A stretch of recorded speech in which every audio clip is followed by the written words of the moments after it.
Hello and welcome to Sports This Morning. I'm Cecilia Omogbe. I am Talia Salam. Many thanks for joining us again. Right, we'll begin the show with knowing the numbers of players that will be prosecuting the game against Mexico. Agenentro has invited 25 home-based players, all are playing for Nigeria Professional Football League, that will be facing Mexico in an international friendly in July.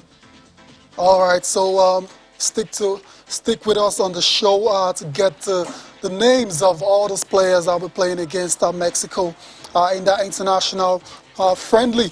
Also on the show this time around, let's talk a bit of track and field, where we'll be doing a comprehensive review of the national trials that went down over the weekend. Also on the program, the Hawks, surprisingly, shocked the 76ers, the top seed in the East. So it simply means that for the first time since 1994, you're not having the top seed from the East and the West making it to the conference finals. Wow, what a match it was. Game 7 in Philly, and it was Trae Young and the Atlanta Hawks prevailing and advancing into the Eastern Conference Finals, where they'll be taking on the Milwaukee Bucks. It gets tougher for the Hawks. And of course, we're starting with the NBA this morning. Results from last night.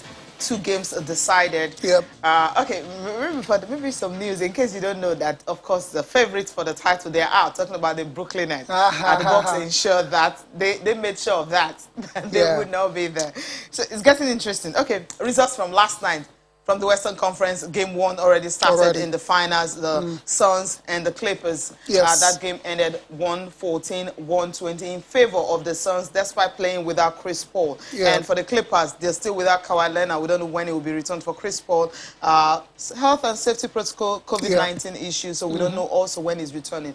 But the Suns, it seems they're not missing him at all. Yeah, they're not missing him because Devin Booker stepped up big time in this game against the Clippers. 40 points, 13 rebounds and 11 assists. His first career triple-double. Had to do it in the finals of the Eastern Conference. 15 of 29 from the field for Devin Booker. What a player. He's playing like he's been in the playoffs all his career. As a matter of fact, this is his first playoff appearance. Yeah. So I'm very, very happy for Devin Booker. Of course, the Suns also got help from DeAndre Ayton on the night, 20 points and 9 rebounds. Cameron Payne, who started in place of Chris Paul, was very good as well, too, 11 points and 9 assists, and all of that has led to a 1-0 series lead for the Phoenix Suns over the Clippers, as in the Western Conference Finals. Like Cecilia said, there was no Kawhi Leonard, so once again the onus was on Paul George to try and rally the troops. He tried his best, 34 points on the night, but it wasn't enough, and Cecilia, as we've seen from the Clippers, all series, all playoffs, they lose two games down, and then they win the remaining 4. There you go. Okay. So just the 1 loss. I don't think it's a drama just yet. The Clippers have shown remarkable recovery powers, in this playoff. So I think we're still in for a very exciting Western Conference Finals. We'll see what's going to happen. They got help from Reggie Jackson also, so he wasn't just alone, but that just wasn't enough. They could not inspire the 4th seed to beat the Suns. So for Reggie Jackson, I mean, it wasn't too bad on the night at 24 points. Terrence Mann, the guy that stood up big time for Kawhi Leonard. Kawhi, in the last game, 39 points. This time around, just finished with 9 points on 3 or 4 shooting. So they're going to need more contribution from Terrence Mann in the absence of Kawhi Leonard going forward. We're seeing pictures, Cecilia, coming from the Hawks and the Philadelphia 76ers. What a game this was. Disappointing series. Another playoff early exit for the 76ers. It's even more disappointing this time because they've come into the playoffs as a top seed, as a top dogs, and against Atlanta, everyone expected them to get the job done. They had multiple opportunities. Several times they were in the lead, double-digit leads, and they've somehow find a way to blow these leads. And Cecilia, we can't run away from it. Doc Rivers is always you know, in the middle of situations like this. We saw him with the Clippers last year. Had to be sacked. Yeah, it's happening again with 76ers. It's happening with the 76ers. I'm like, is it that he's too soft or something? Because I was looking at the numbers on the night. Yes, MVP runner-up, talking about Joel Embiid, had 31 points on the night, 11 rebounds. Tobias Harris had 24 points, 14 rebounds. But then Ben Simmons had just 5 points and 13 rebounds. Of course, 13 assists and 8 rebounds. And I was like, he was the subject. It was actually being booed in the arena, you know, at that time. Now, Ben Simmons wasn't in this game, but I don't understand why he played so many minutes. I felt just maybe, I don't know, maybe he shouldn't have been given so much opportunity because he was actually Ben Simmons. I think he was. I mean, Cecilia, Ben Simmons is the starting point guard. Just 4 shots. I mean, I'm like, what's okay? Yeah, he's a starting point guard. That's how terrible he was. I mean, he's been terrible. Yeah. I mean, it's all about Joel Embiid this summer. Tobias Harris tried all his best, but when Ben Simmons is not there, and take a look at what happened to the Hawks. Trae Young wasn't shooting so well. He had 21 points on the night, 5 for 23 shooting. But then there's a certain Kevin Hunter who stepped up. Team have 27 points, 7 rebounds and 3 assists. So it's like the Hawks were actually a team who played together. Everyone had to contribute to be on double digits for them to get this far. Yeah, your spots on the Hawks. There's no quits in them. Yeah. They never give up. Several times they've been down double digits, and you would expect them to fold. That never happened. And that's a testament to the character and the mentality, especially of the coach, Nate McMillan. But for the 76ers, it is enough blame to go around. Cecilia, you mentioned Ben Simmons already. Ben Simmons is awful. And he's come out to admit, he's come out to take some of the responsibility for their early exits again. And 15 of 45 shooting from the free throw line. It is just terrible. And they asked the coach afterwards, why do you see the 76ers actually going with Ben Simmons as the cornerstone of their franchise? And he couldn't answer that question because it can't be the cornerstone when you don't step up. There you go. So it is what it is. It's over for the 76ers, losing to the Atlanta Hawks in the semifinals of the Eastern Conference. And Cecilia, let's see reactions from the Hawks. Reactions. From the Hawks, Trae Young, as well as Coach Nate McMillan. I'm really happy for this group of guys and coaches because, you know, all that we've talked about, you know, they have done. There's no quit in this team. They continue to work together. They continue to trust each other. They continue to believe. I can't believe how calm I was throughout this game. And I think it just came from the fact that I knew these guys were going to give me everything that they had. They did to finish a series again on the opponent's home court. It's just, you know, I mean, it just shows the growth of this group of men. Big, very big for us. And the guys out, Dre being out, Cam, I mean, Bogey being, kind of on one leg. I mean, he did a great job coming in and being aggressive. And it was great to see, and we needed all of it tonight. We have everyone just shooting.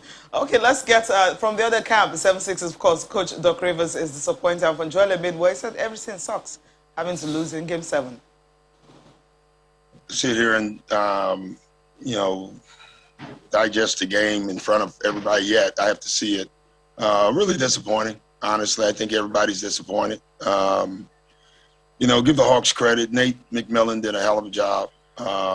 And they you know, listen, this was a muddy, ugly game tonight, and it just seemed like they made the right plays. I just thought, you know, we had 17 turnovers. You know, we shot, 75% from the free throw line. They just had too many extra shots at the end of the day, you know, for us to win the game. But offensively is what, to me, let us down tonight. You know, I thought our defense hung in there as long as it could. We couldn't make shots. I didn't think we trust passing tonight. I think it's a great lesson for us, but not the lesson we want to learn in the game 7. Gotta give Atlanta a lot of credit for what they did. And obviously they beat us. So gotta give them a lot of credit. But it sucks, to come up short once again. There's a lot of stuff that happened. It just felt like this was gonna be our year. But whether it's, COVID and injuries and stuff, it just sucks. But if there's one thing I want to say, I gave everything I had. It's not easy, especially when you always get something always happens at the wrong time. I was ready. This whole playoffs to just come in and just dominate and do what I had to do, and obviously, the meniscus happened. It sucks. He gave it all, but it just wasn't good enough. 31-11 on the ninth. That was cool enough. Yeah, but not enough. Golden opportunity missed. For the 76ers against a very young and inexperienced Atlanta Hawks side. So they will have themselves to blame for that one, especially in the manner in which they were so careless with the ball. 17 turnovers. Unpardonable. So, it's very unlikely you overcome that type of start to go and win the game. Anyways, that's the end of the season for the 76ers. The other guys will continue their season. That's the Hawks and the Bucks. I guess it's safe to say Milwaukee are favorites to advance into the NBA championship finals. Fingers crossed we'll see about that in the next couple of games. Let's take a look at our standout performers. Starting with Paul George for the Clippers. 34 points, 4 rebounds, and 5 assists. Wasn't enough to get the W for LA because Devin Booker was just simply unplayable. 40 points, 13 rebounds, and 11 assists for the shooting guard of the Phoenix Suns to get that game-1 victory. Last but not the least is Joel Embiid. 31 points, 11 rebounds, and 3 assists on a very disappointing night for the Philadelphia 76ers.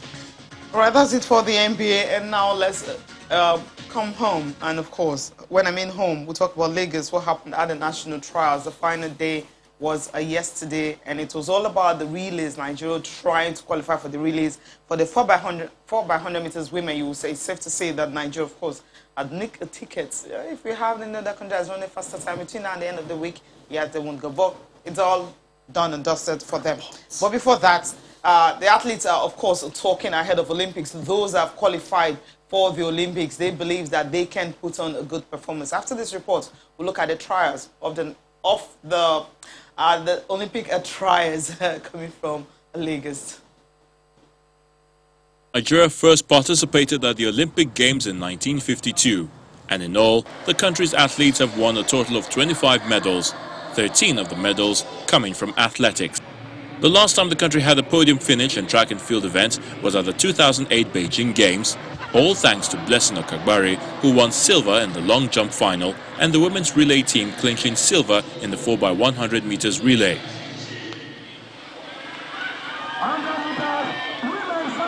With the country's athletes gearing up to compete in track and field at the Tokyo Games, the question remains, can Nigeria athletes push for a podium finish in athletics for the first time in 13 years? This is one Olympic year where I think we have some real potentials of making the podium. And the process of adopting athletes, I think, is becoming very well taken. There has not been unnecessary competitions. They are taking their time to train for 2 years. Mark you, the Olympic was supposed to be last year, but it wasn't.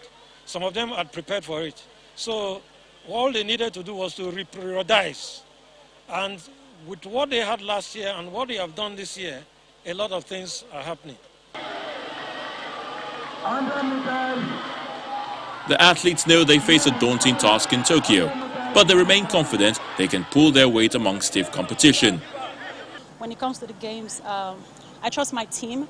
I trust everything they have been doing, and I'm just going to do everything they want me to do and execute. And whatever happens at the games, happen. But best believe I'm going to put in my best. I want it. I want it. Honestly, I really do want it. I feel very good, and if you watch the progression over the season, it's several centimeters farther each meeting. So I think it's showing my fitness, and by the time we get to the Olympics, hopefully I'll be even better.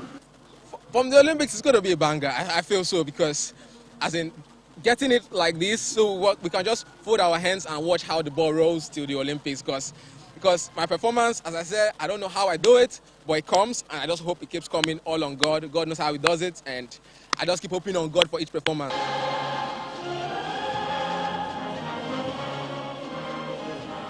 With the games set to begin from July the 23rd through till August the 8th, all eyes will be on Team Nigeria as they are eager to return the country to the glorious days in athletics at the Summer Games.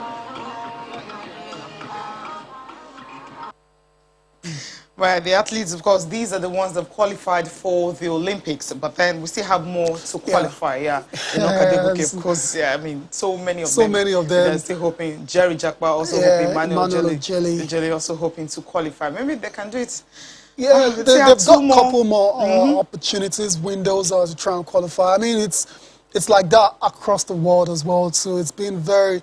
the calendar has been very decimated, mostly by COVID. Yes. So the opportunities that these guys would have normally had to, try and qualify for the Olympics, it's been taken away from them. Wade Van Niekerk finally just managed to qualify yesterday. Just imagine. He's had injuries and all of that as well too. But for Nigerian athletes, it's good to see them still competing and not giving up hope of making it to Tokyo. Yeah, let's start with the 4x100 meters women. Women. Yeah, of course, led by Blessing Okagbare. You also have Grace Wonkocha there, Rosemary Chukwuma, who were all their favor, all of them. But these ladies were able to 42.97 seconds, which is that's the official timing for the 4x100 meters women. Rank 15th now, and if no other country or two don't run faster before the end of this week, then they would have sealed qualifications for the Olympics. So for these trials, this is also a step for them. That's why the fact that it was a rainy day,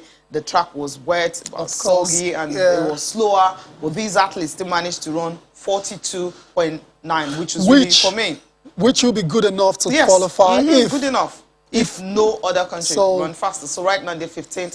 And of course, the celebration has started for me and for the athletes because it's amazing. They're on course to really do this. Let's listen to Rosemary Chukwuma and Grace Wonkocha talking about this race.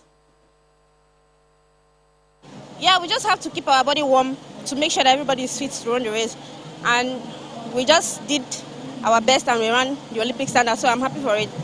I've not been thinking of it, but I'll be positive that yes, with the way I am and the training I've been receiving, I've been thinking that yes, I will go to the Olympics, and here I am today, making the Olympic standard with 4x1 relay and running the 100 meters finals with Auntie Blessing.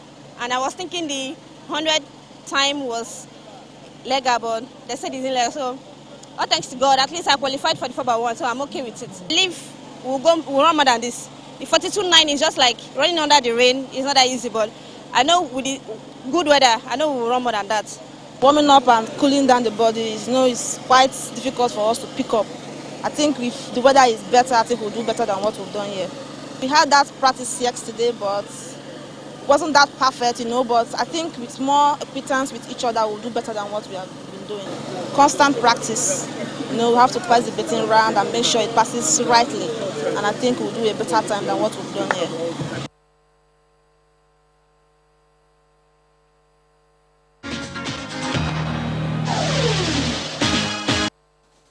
Welcome back. We have a guest joining us now in your bunk Monday, on a Monday morning. Good morning. Good morning, Cecilia. Very good to be here, Taya, as well. What's up, guys? Yeah, well, good. We're talking about the trials, right? The Olympic trials that is taking place in Lagos, and it's all over. But then we just talked about the women, on the verge, almost almost done and dusted for them. But for the men, yes. They haven't qualified. That's what we are going to next, because the time they finished, they were obviously not happy about the time they finished. But sometimes you just have to look at it and be wondering, how would they be able to, you know, what else can they do to ensure that they qualify? Because they still have some windows to actually do that. They had 39.40 seconds, which wasn't really enough for them to book a spot for the Olympics.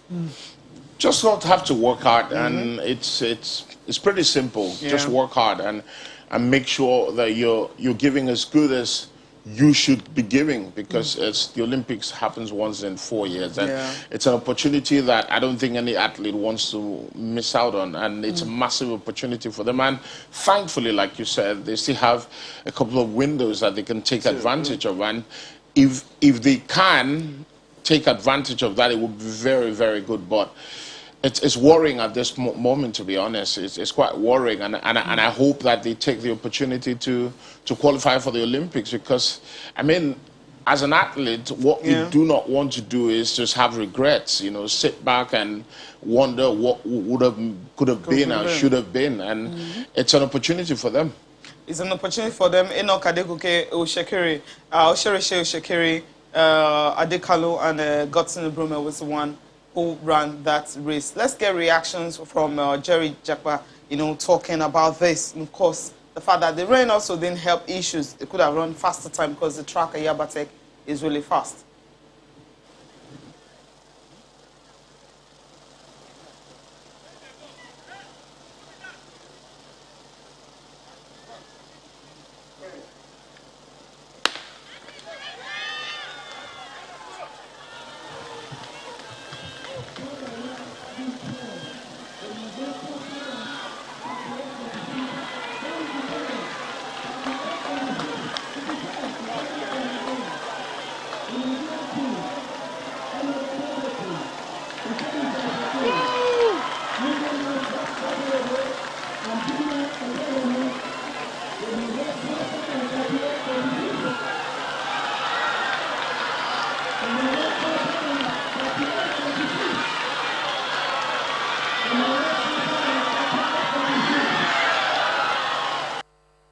For the relays, you know, we actually couldn't even start on time. There was actually indecision whether we're going to run today or not. Yeah, but we as athletes, we have to be ready as always. So we're able to come and do our thing. But the weather wasn't so helpful. It was kind of cold. We had to improvise, warming up, and a lot of other things. But yeah, I think with more practice, we have another chance to get it right on Friday. So we're going to just take time to get the rhythm in and go for it. It's been wonderful to get my first title in the 200 after the bronze, after the silver, and now getting the title of national champion. It's surreal. It's emotion I can't describe. And I'm happy with the personal best in the 100 meters as well. So I just look forward to keep improving. I'm a quota to make the Olympics in the 200, and I think one or two more races, and I think I can find myself in the Olympics.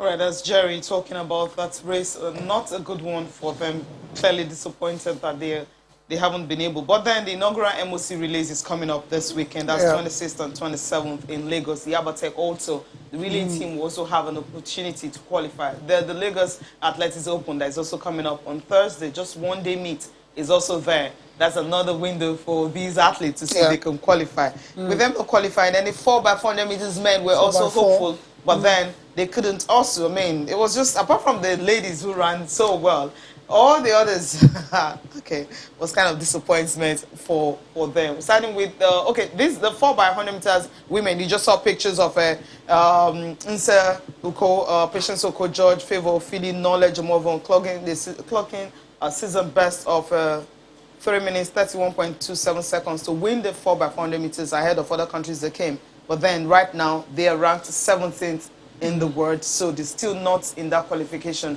yet. Very disappointing. and sometimes, I mean, you can train all you want. If you don't perfect your act on the day, it really doesn't count, because I thought that they lose the technique on the day. Once you get the technique wrong, and the exchange of baton, it's an issue we've talked about over time. But on the day, if you're not performing, if the team is not in sync, I don't think it's really quite nice. And you could see the major disappointment on their faces. Yep. But you've got to get it right. You've got to get the technique right. You've got to get the exchange of baton right. You've got to ensure that the person that is anchoring is bang on the money. Indeed. So for the guys and the girls, they still haven't qualified for the 4x400, and they're literally in a race against time. I mean, the Olympics is starting just next month, and they will have to, get this thing done as soon as possible.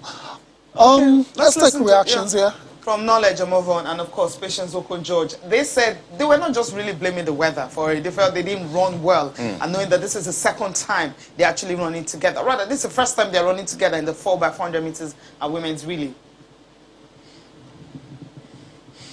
I don't know. I think probably the weather is a factor.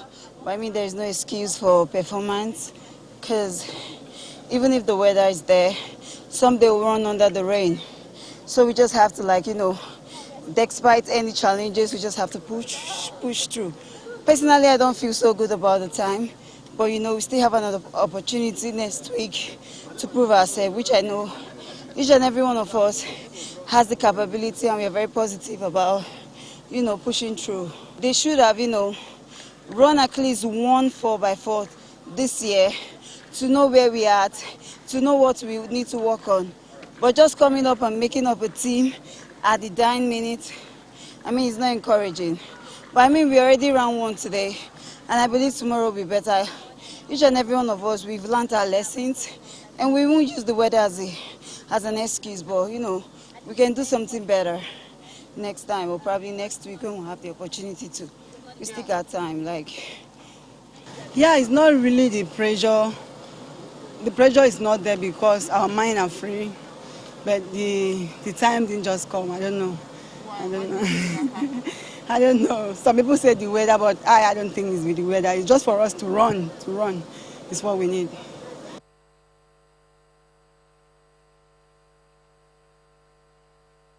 Yeah, obviously not happy. She feels they didn't just run enough, not do enough to be able to get there. But for the men also, the weather contributed, the same story. Pretty much. Emmanuel Ejeli, one of Nigeria's brightest prospects when it comes to the quarter mile, still trying to qualify as well to Cecilia. And like we said, it's a very, very short window for them to get all of this done. So hopefully they can do it in the last two. They have two more opportunities pretty much on the home front where they can try to qualify for the Olympics. Let's take a listen to Emmanuel Ojeli still speaking on his aspirations and hopes of qualifying for Tokyo 2020. We were even thinking maybe they will postpone this race, they will shift it to tomorrow. But we're just there, and they told us that we need to run the race today, and we haven't recovered for the race we ran the first day. And yeah, no pressure at all. I don't think there's any pressure for us. We just need to just put our heads together and just figure out how we're going to qualify. No pressure at all. No pressure at all. Really? I don't believe that. I'm sorry. There's a lot of pressure, but a lot of athletes, it's your persona matters a lot. Whatever you're putting up matters a lot. And what you do not want to do is put so much pressure on yourself and your teammates. It's a team sport, and if one person is not in sync with the rest of the team, it's a problem. So I think what he's trying to do, he's showing up as a leader there. He's come out and said, there's no pressure on us, but clearly there's pressure. He knows there's pressure, and they've got to qualify for the Olympics. And if you do not qualify, it's a major disappointment. That's the pressure. But what he doesn't want to do is just go there and just have the occasion unnerve them and really freezing under the atmosphere. And I quite like that. I really like that when an athlete is showing lots of confidence. I mean, we have a job to do. That's what he's saying. We've got a job to do, and we don't feel the pressure. We'll just go out and do it. Okay. We'll see. All right, Fingers crossed. Before we leave the national trials, let's just wrap it all up with words coming from the minister. Yeah, sports minister. Obviously, he's delighted with your performance. That's why the disappointment of them not going to Poland, but the athletes still had to put up, a wonderful performance at the national trials. And with that, he's hopeful that Olympics participation and also performance will be better than what they've done in previous one. He met with all the athletes, as Enoch Adegoke, with Blessing Okagbare, all of them. He actually spoke with them after the whole trials, commending them for their performance and all. But at the end of the day, all we are hoping and praying that at the Olympics in Tokyo, we should be able to, get more medals. Let's listen to the sports minister talking about the athletes' performance at the trials. Lagos, because they have the kind of facility that our athletes need. Our foreign-based athletes and our home-based athletes are happy to run on this track here. So that's important to us. We're able to give them the opportunity to run on a world-class platform as they get close to Tokyo Olympics. But above all, I'm excited that these national trials finally took place. We had a number of hurdles. The African Championships was kind of cancelled, moved from Algeria to Nigeria, and then we couldn't do it. But also at a time when America, the USA, is also holding its national trials, Kenya, about the same timing, and we're seeing, these athletes just, executing excellently. I'm happy that Nigeria is not left out of that because we've made history in the last 4 days. When you also benchmark this against past preparations, when you look at the rankings of other athletes against the rankings of our athletes, Ese Brume, Tobia Musa, Blessing Okagbare, Adegoke, I can just reel that. If you just look at the rankings and where they are, you know that this country has one of the best when it comes to track and field. We just hope that this same level of ruthless execution, they will be ready to put that on when they get on the global stage. I expect an excellent podium performance. So by this time, Monday, we should be able to know all the athletes, track and field, that would have qualified for the Olympics. Deadline is June 29th. All right, let's leave the track and field now and go to football, where Gannett Roar will be prosecuting the game against Mexico with all home-based players. So home-based players have opportunity to go to US and play Mexico, yes, which is a good one. So we have the names, right, Tayo? Yeah, we have the list. And first of all, there you go. Monday is going to tell us what he makes of this invitations for the Mexico friendly. All NPFL players, of course, the goalkeepers are the usual suspects, Ike Chukwuezenwa and John Noble of Eimba, while for the defenders, Cecilia. You have Olisanda of Aqua United, you have Adekunle Adeleke of Abia Warriors, you have Tope Olisheshe of Rangers. Infai, of course, and then he would have been there. No other player would have taken that spot of Rivers United. Christopher Wenze of Kwara, Eyinaya Kezia. Rivers United, you have Mohammed Zikifu of Plateau United, yeah, Imon Ubot of Eimba, Tebo Franklin of Nasro United, and Lawa Oriyomi of Kwara United. All right, so from the midfield. Yeah, midfielders as well too. There's Anthony from Rangers, Seth Mai from Aqua United, there's Uche from Plateau United, Samuel Nashe from Katsina, Ekundayo Ojo from Eimba FC. On the forwards are Anna Ewala from Eimba, Stephen Jude from Kwara United, Emmanuel Ibrahim Olawi from Rangers International, Charles from Aqua United, Chinonso Ezekwe from Rangers. There's also Sanusi from Katsina United, Emmanuel from Plateau United, Ali Malam from Kano Pillars. What do you make of it's this? great opportunity for the NPFL players to get some exposure. I quite like that. One thing that has to be stated is the fact that it was circumstantial. None of the European-based players would be available. Clearly, a lot of them will be back at their clubs. Pre-season will be up and running and all of that. So I think it's circumstantial because I don't think any player wants to play at any competitive match or a friendly game at this point in time. But it's a great opportunity for the home-based players. I quite like some of the names out there, and these are the leading lights in the NPFL. A massive opportunity for them to go out there and show the manager what they can do, because I mean there's been a lot of talk about getting the home-based players into the national team, and this is a huge opportunity for them to show the manager we're good enough to play for the main team. We're good enough to play for the Super Eagles regularly. Do I think they're good enough to play for the national team regularly? I don't think so. But this is a huge chance for them to stake a claim to play in the national team. They play against Mexico. Wondering what side Mexico is putting out, because if they put out their strongest side, I'm sorry, it might be some hiding for the home-based Eagles. I'm sorry, but it's a huge exposure. A huge exposure. It's a glamorous game. Yeah, glamour friendly. That's what it's been tagged as. Glamour. You know what I mean when I'm saying glamour. So whatever the outcome of the result, it doesn't really matter. It doesn't really matter. So 22 players are going to be traveling out of the 25 that's invited, and there's expected to report to camp tomorrow, 22nd in Abuja. So 22 will be going to Mexico. The game will be 3rd of July. That's Saturday. I'm wondering also. From now. I'm wondering also.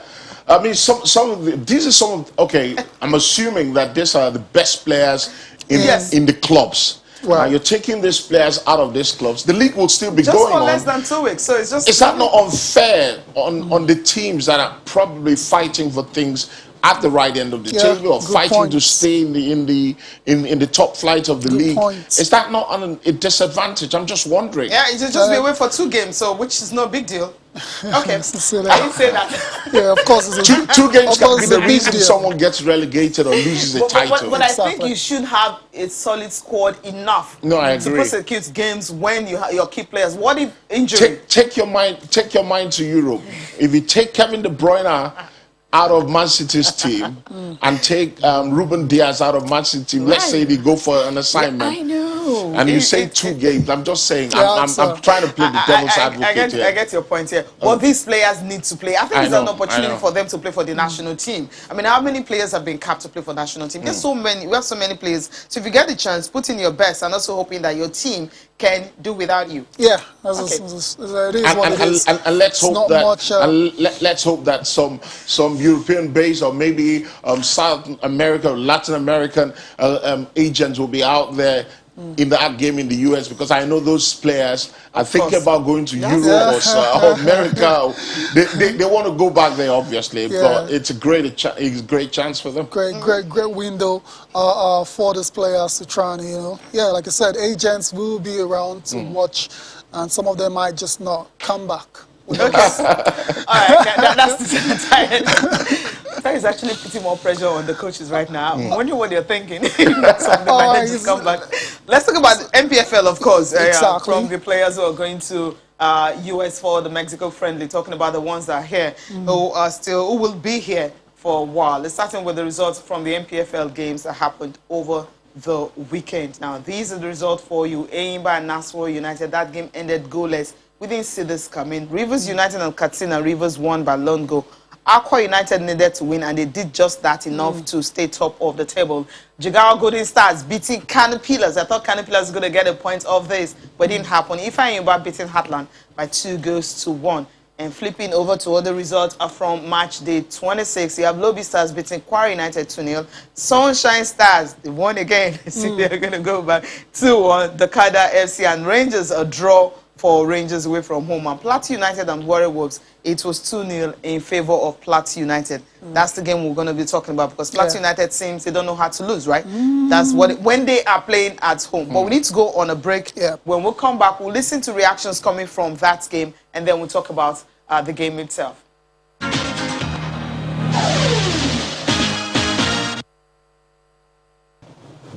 All right, I talked about we're listening to the coach of Plateau United, Abdul Makaba, and of course, Diniron, the coach of Otega Diniron, the coach of Warri Wolves, talking about that 2-0 victory. Plateau United 2-0 victory over Warri Wolves. Let's listen to them, then we talk about the game itself. Actually, we knew teams that are in the relegation zone are difficult at this point in time because we knew Warri Wolves lost at home and all hands are on deck. Any stakeholder in Delta State wanted the team to survive, and we know the pressure on them. That is why we come all out, because we needed the points more than Warri Wolves, because we needed the points so that we can assess whether we can be able to be in the continent at the end of the season. And with the win now, I think it's good for us. We now study the table very well and take the next match as it comes, that is against Eimba. If we are able to win these 2 games, I believe we'll be very close to being in the continent. So many bad officiating, and so the lightsman, so bad, so nothing to do. We just go back to the drawing board and play. Definitely they are a good team, and we just come here to see if we can pick a draw or any points, but definitely they are a good team. We can win the next 4 games, 5 games, and we're back. It's football.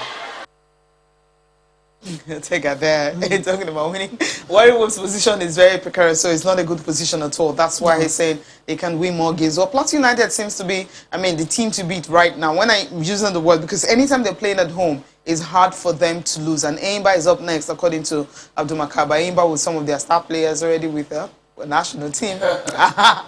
Plateau United also have some of their key players there too. Exactly. So great for Plateau United, and last season they were fighting for things at the right end of the table. This season hasn't been quite spectacular, but they're gaining some steam now, building some momentum, and it's quite great that you finish season strong. It's great to start the season well, but also fantastic when you're finishing strong. And I think Plateau United are doing that. Great goal there. Great goal, yeah.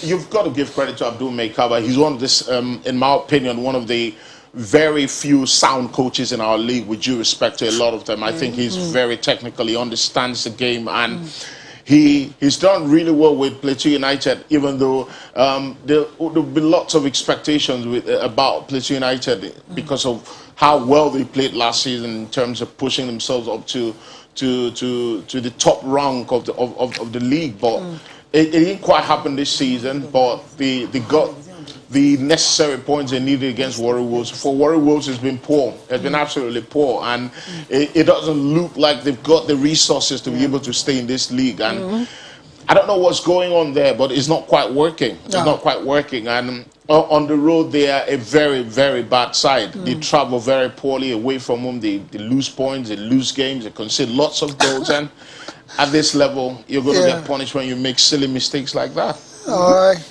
And if you check the players who scored here, we have Mohamed Zukifilu, that 80th minute goal. He's part of the team that are going to Mexico. But Sunday Anthony scored a goal in the 74th minute. He's still with them, right? Okay. All right, we'll see how they can be able to turn it around. That's why we're talking about how the table is really looking like. If you check Plateau United Sports, now 9th on the table. Maybe after the game against MFM, and a wiki will know the final one. MFM is leading now by a lone goal, right? The game is currently on. The game wasn't played yesterday. Of course, you know, whenever it rains in Lagos and you're playing at Agege Stadium, obviously games can't go ahead. But other stadiums can actually use them. I don't know why Agege is different. Maybe they should rethink redesigning the pitch or something, no? Yeah, obviously there's something wrong with the drainage. The drainage, yeah. So the game, it's not holding. So it's being played this morning. So MFM is leading. And if you take a look at the table, as we mentioned earlier, Accra United maintained that top spot, 53 points from 28 games, followed by Nasarawa, who lost. It was a draw against Eimba. They are 49 now. And of course, Kano Pillars lost. And that's why Kano Pillars had to drop to 3rd spot. All right, so that's it for the Nigerian Professional Football League. Of course, whatever the result, the outcome of the MFM game will be, that's going to be It won't be over until the show is over anyways. Yeah. Okay. So you can join us tomorrow for the updates on that one. Before we look at the papers, Cecilia, let's take a look at Euro 2020 and let's see what went down yesterday. It's all about the Azzurris of the Italy and they're still perfect. That's the story coming out of Euro 2020. They took on Wales yesterday and was Matteo Apsina scoring the winning goal. The other matchup in the group was between Switzerland and Turkey.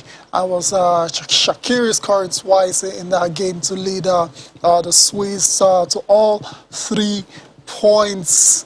Monday, Italy look like they mean business. 30-match unbeaten run now for Roberto Mancini's side.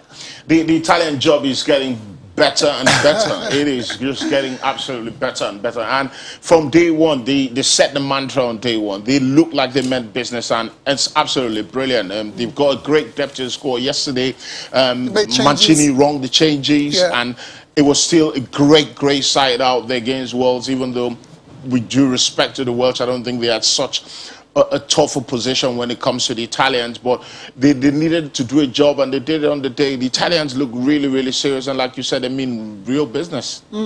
Indeed. Business, yeah. Cecilia.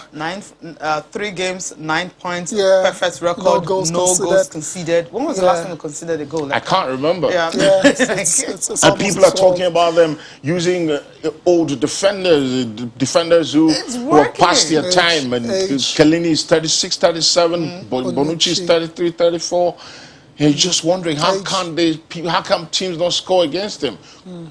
Units. They play as a team. They play as a unit, and they know their limitations. And you're not going to see Chiellini fly out from his defense and trying to play out from the back. He's going to stay there and know, I'm not going to give you green grass behind me. I'm going to sit very compact. I'm going to defend a little 5-yard deeper and make sure you're not getting there. And when you go to aerial balls, the Italians are they're literally going to slaughter you because they're very physical, they're very determined.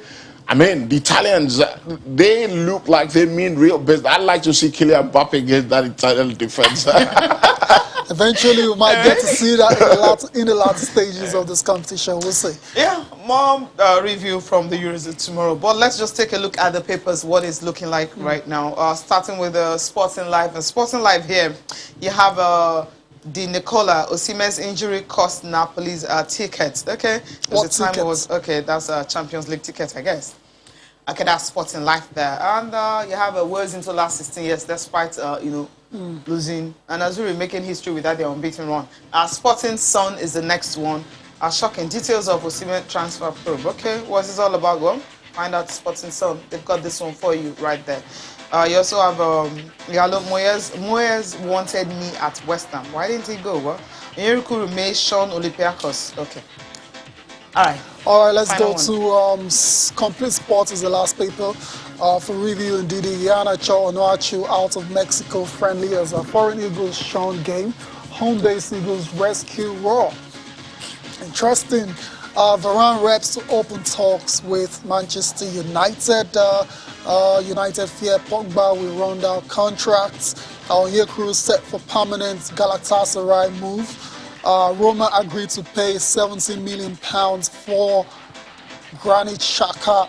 And Wilder traces route to Nigeria. Which of this is going to get you talking before we go? For Onyekuru, I think it's high time he stayed at one club, get some consistency at one club and stop moving around, because it doesn't help for progress, it doesn't help for development. And I think if he stays at Galatasaray, it's a great club. There's a lot of rivalry out there with Besiktas and Fenerbahce.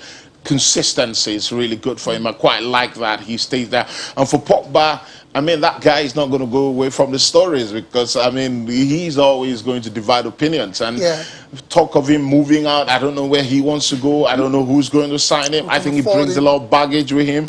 I think he's a fantastic footballer. But at this point in time, I think he needs to keep his head down and play his football, because there's so much talent in there. And I've said it many times, that guy is a Ballon d'Or talent. But will he ever win the Ballon d'Or? No chance. Very unlikely. No chance. Anytime. Thank you so Very much, Monday, for coming on the program. Yeah. Thank you too. Appreciate your time, mate. Thank you for watching as well. Enjoy the rest of your day. I am Taya Salam. I'm Cecilia Mogbe. Have a good day.